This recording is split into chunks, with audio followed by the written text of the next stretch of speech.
Kaugnay pa rin ang balitang yan, pagbisita ng mag-amang suspect naman sa nangyaring mass shooting doon sa Bondi Beach, Australia. Iniimbestigahan na ng PNP. May detalye, Rajaman Marjo Domingo.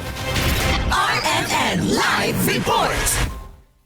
Masusing iniimbestigahan ng Philippine National Police ang naging pagbisita ng mag-amang suspect sa walang habas na pamamaril sa Bondi Beach, Sydney, Australia.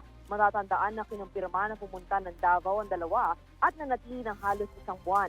Ayon kay PNP Acting Chief Police Lieutenant General Jose Melencio Tatis Jr., biniberipika ng investigador ng pulisya ang mga lugar na kanilang pinuntahan, ang mga taong kanilang nakasalamuha at ang mga lugar na tinuluyan. Dagdag pa niya na ang mga impormasyong ito ay mahalaga para makabuo ng malinaw na larawan ng kanilang mga aktibidad. Tiniyak naman ng ahensya na patuloy ang kanilang pakikipag-ugnayan sa Armed Forces of the Philippines at iba pang security agencies bilang bahagi ng whole-of-government approach sa pagbabahagi ng impormasyon at threat assessment. Patuloy rin na pakikipag-ugnayan ng PNP sa mga foreign counterparts para sa verifikasyon ng intelligence information. Kaugnay nito, muling tiniyak ni Artates na nanatiling naka-alerto at kontrolado ng PNP ang sitwasyon ng kapayapaan at kaayusan sa bansa.